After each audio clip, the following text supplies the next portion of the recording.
శుభాకాంక్షలను అందజేస్తూ ఈ కార్యక్రమాన్ని నేను మొదలు పెడుతూ ఉన్నాను. Thank you.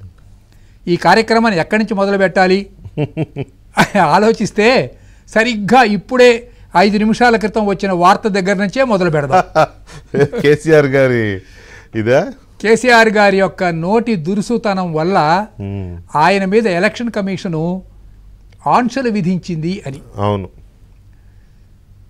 ఒక చిన్న కవిత చెప్పి నా కార్యక్రమం మొదలు పెడతాను. అలాగే. కారు ఎక్కినవాడు దిగక తప్పదు. కారు అంటే వాళ్ళ పొలిటికల్, అవును, వాళ్ళ సింబల్ కదా. సింబల్ అంటే సింబాలిక్ గా చెప్తున్నాను, పోయిటరీ కదా. అదేలేండి. కారు ఎక్కినవాడు దిగక తప్పదు, నోరు జారినవాడు పడక తప్పదు. రెండు అయినాయి. పడక తప్పదు అంటే మాట పడాల్సి వస్తుంది. అవును. నోరు జారితే మాట పడాలి. నోరు జారినవాడు పడక తప్పదు.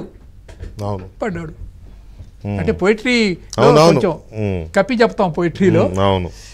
ఇప్పుడు మనం ఇక యాక్చువల్గా టాపిక్లోకి ప్రవేశిద్దాం. అలాగే. వెంకటకృష్ణ గారు, నాకు సుదీర్ఘమైనటువంటి అనుభవం ఉండటం వల్ల ఇవాళ ఇక్కడ రేవంత్ రెడ్డి ఒక 100 రోజుల క్రితం ముఖ్యమంత్రిగా వచ్చాడు.